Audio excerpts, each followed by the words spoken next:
right, Ambitions fans. Now, yeah, I'm making up for lost time over the weekend. I posted my episode reviews for the past 2 weeks, and I posted what? Didn't I post like two theory discussion videos?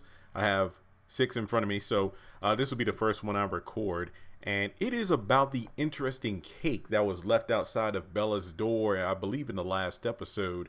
I was actually pretty afraid of her opening the box. I'm not going to lie. I mean, this show just takes us down one surprise after the next. It's like you never know what to expect. So when she opened the box, had a cake that had horror on it, and I mean, my first instinct, if I were her, why let a bad case go? Why should a bad word on ruin a perfectly good cake? But I was actually afraid for her, eating the cake. What, she like dipped her finger in it, got some frosting in the cake, and then just ate it, and then went about her work. And I was like, after seeing Stephanie, drugged at the Women's Power Summit, the last thing I would do, well, then again, Bella didn't know about that. The last thing I was expecting is, for a character to just randomly eat something left at her front door, because you don't know what was in that cake. So I was like, oh snap, are we going to have her pass out or something? But based on the next episode preview, I don't think there was anything wrong with the cake except for the word. But she automatically assumed it was Roderick that left the cake. And some fans have been talking with me, and it's like, you know what? What if Stephanie left the cake? Because this goes back to several weeks ago. Wait, this was episode 8. So let me just say a few episodes ago, where it was like, I remember talking about, wait, does Stephanie know about, Bella and Evan and the fact they have a son and everything like that? And I was just wondering, that would be very odd because, she knows about everyone else's sexcapades within Atlanta. And, well, she did read Damien's record like a book from Birmingham, so she can look up stuff if she wants to. But let's just stick with Atlanta. It's like she knows who everyone's sleeping with in Atlanta, but isn't aware of her husband's, sexual encounters with other women. But at the Power Summit, ironically enough, when talking with Daphne, it was kind of alluded to that Stephanie and Evan are both under some sort of agreement where they both know they have sexual partners outside of their marriage. But more fans lean towards the Stephanie knowing or even having a feeling that Bella and Evan were together when she allowed Bella to stay at the house that night after, her place was robbed, aka Evan wiped it clean. And they were saying, well, maybe it's because Stephanie wanted to see how those two would interact and then determine if her suspicions were confirmed. Very good theory.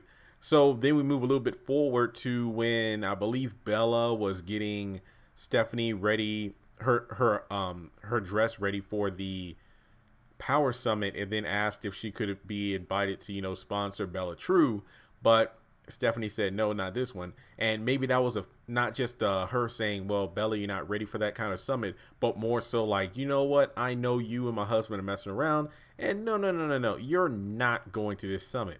So then the cake thing would have been an interesting touch, because it could have been like Stephanie silently, I guess you could say, harassing Bella, but under the guise of, oh, I know you probably suspected someone else, Roderick, and wasn't me. It kind of goes back to the speculation about who poisoned Stephanie's drink.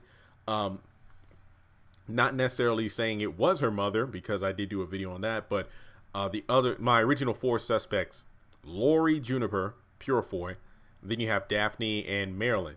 So once I looked at episode 7, Poison and Wine, and they did say that the main substance in the drink was opioid, but it was some other substances as well. And I was thinking that whoever tainted the drink probably purposefully put in opioids for 2 reasons. Number one, it would, hit home for Stephanie since her sister passed away from an addiction. And also the fact, and they are cutting grass outside for like the 20th time in the past hour. So if you hear background noise, I apologize. Yeah, the opioids could have her sister, but also if opioids was the main substance, then they would automatically know that Stephanie will blame the Purefoys, which would be a great cover-up. So the same thing with the cake. Maybe Bella sent the cake knowing that she would probably think Roderick was the one that sent it and think nothing of it. It's almost like, what's that? Keep your friends close, but your enemies closer. And if you want to make a comparison to the haves and the have-nots, look at the fact that Catherine was the one that allowed Celine to work at the Crier estate for so many years, despite the fact knowing about her affair with Jim, along with having two sons by him. And then the same thing goes with Stephanie and Bella.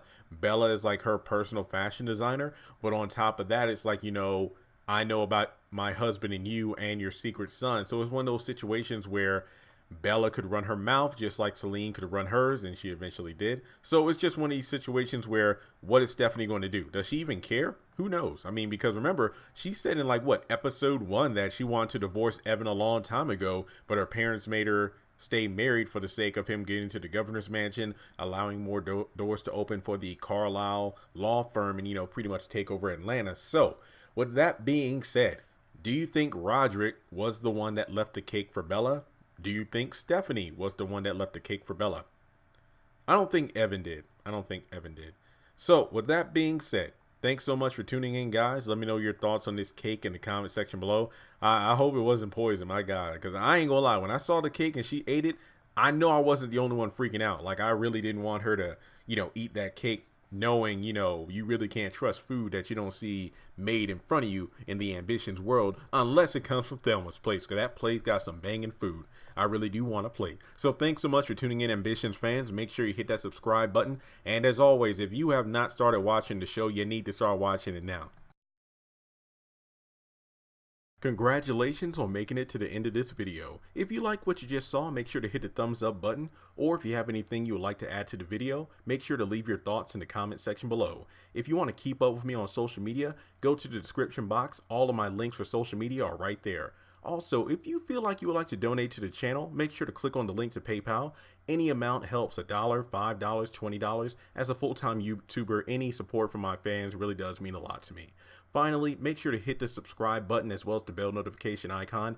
That way you're kept up to date on any new content I post to the channel. Once again, thank you so much for tuning in, and I'll talk to you in the next video.